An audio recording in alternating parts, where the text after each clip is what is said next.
Sejam bem-vindos ao Escavador do Conhecimento. O tema de hoje será Nova História, Herdeiros de Análise. A nova história ela é considerada aí por vários teóricos como a terceira geração da escola de análise. Ela ganhou força aí nas décadas de 70 e 80 no século 20.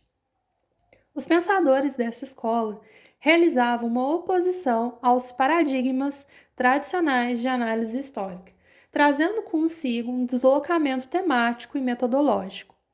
Conforme Peter Burke, a nova história se iniciou na França. Ela é associada à escola de análise e foi aí agrupada em torno da revista Análise, Economia, Sociedade e Civilização. A nova história se interessa por toda a atividade humana, todos os vestígios dos homens do passado, pensamentos, culturas e etc. Isso contribuiu para a diversidade temática de objetos e fontes. Vários assuntos foram aí excluídos das pesquisas históricas mais tradicionais e eles foram resgatados aí pela nova história. Exemplo, a morte, o amor, o diabo, o casamento, a prostituição e etc. Houve aí a ampliação das fontes de pesquisa, além dos documentos oficiais. Abriu-se aí um leque, para cartas, diários, fotografias, poemas, entre outras fontes históricas. Para a nova história, tudo pode ser visto como uma construção cultural e social, sujeita a modificações no tempo e no espaço. Ela é socialmente e culturalmente constituída. A partir da ampliação dos temas e fontes, aumenta-se a compreensão da história, mas para que esse trabalho ocorra é necessário a interdisciplinariedade. O historiador da nova história recorre a referências teóricas e metodológicas de outras ciências. Exemplo, antropologia, arqueologia, sociologia, psicologia e geografia.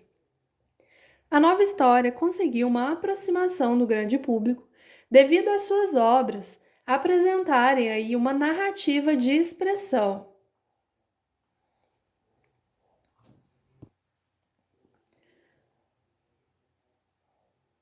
Esse foi aí um dos motivos, do êxito editorial. Eles apresentavam aí temas e discussões que geram curiosidade e identificação nos leitores. Geralmente, a identificação não ocorre porque a historiografia ela é elitizada e destinada a um pequeno grupo de letrados. A historiografia filtrada, ela pode atingir o grande público, com temas aí de interesse geral e escritos com uma linguagem acessível, deste modo atraindo leitores de todas as idades. A base da nova história, ela é aí a ideia, de que a realidade é social ou culturalmente constituída. A nova história se preocupa aí com a opinião das pessoas comuns, suas experiências e utilizando de temas considerados marginais, exemplo, feitiçaria, ritos de fertilidade, etc. Ou, assim, digamos que essa seria a história dos excluídos. História e memória. Memória pode ser considerado o que foi vivido, capacidade de armazenar informações, reconstrução do passado no presente. Entretanto, lembrar não é reviver, mas refazer, reconstituir, repensar experiências e ideias de hoje, fazer uma reinterpretação do passado no tempo presente. Memória e imaginação estão misturadas e podem surgir daí fantasias, exageros e mentiras. O pesquisador deve filtrar esses relatos, principalmente da história oral. Os relatos de memória ajudam a reconhecer e valorizar experiências que foram silenciadas nas fontes tradicionais, geralmente elaboradas aí por elites políticas e econômicas em diferentes contextos históricos. Esses relatos de memória podem subverter e questionar as afirmações da história oficial. As memórias ajudam a desvendar a subjetividade que raramente aparecem nas fontes escritas tradicionais. A história deve esclarecer a memória e auxiliá-la a corrigir os seus erros. A narrativa da história. A história é uma narrativa de eventos. Vane dizia: o mérito do historiador não é se passar por profundo, mas saber em que nível funciona a história. Não é ter visão elevada ou realista, mas julgar bem as coisas medíocres. Essa é uma citação do livro Como se escreve a História, escrito por Vane.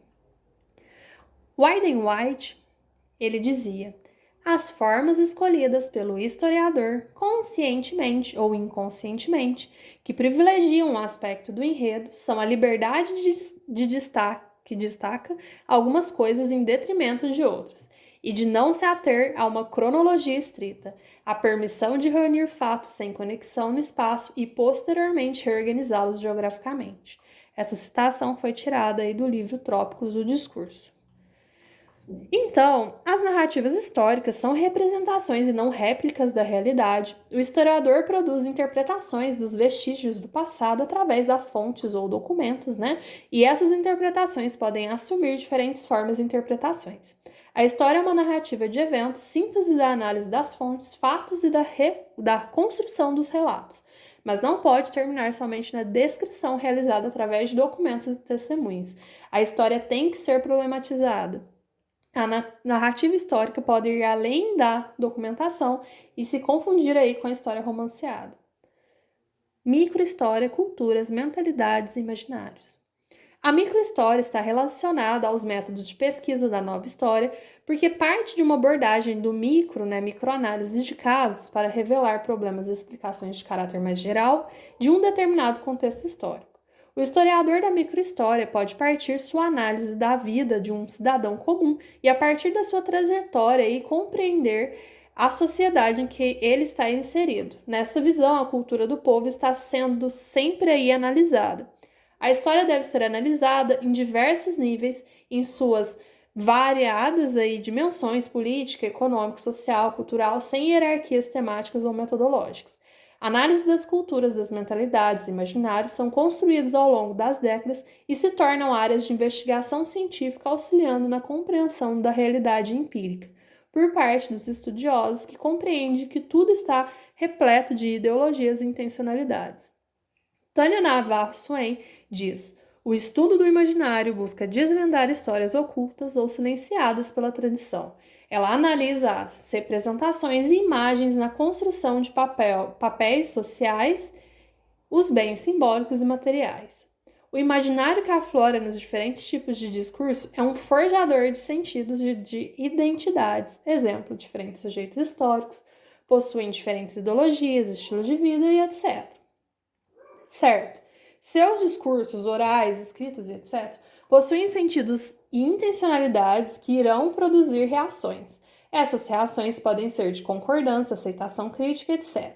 Esses discursos podem se tornar verdade absoluta, forjar paradigmas e estereótipos. Por essa razão, é importante a desconstrução dos elementos e intencionalidades dos discursos, por parte aí dos historiadores. Ele deve interpretar o que está nas entrelinhas, o que foi dito e o que não foi dito, e o porquê ele não foi dito ou foi dito. Deste modo, as suas pesquisas serão capazes de compreender as mentalidades, culturas, ideologias, etc. Analisando aí emoções, ódios, etc., se aproximando das subjetividades dos sujeitos históricos. Para quem ficou até aqui, meu muito obrigado e adeus.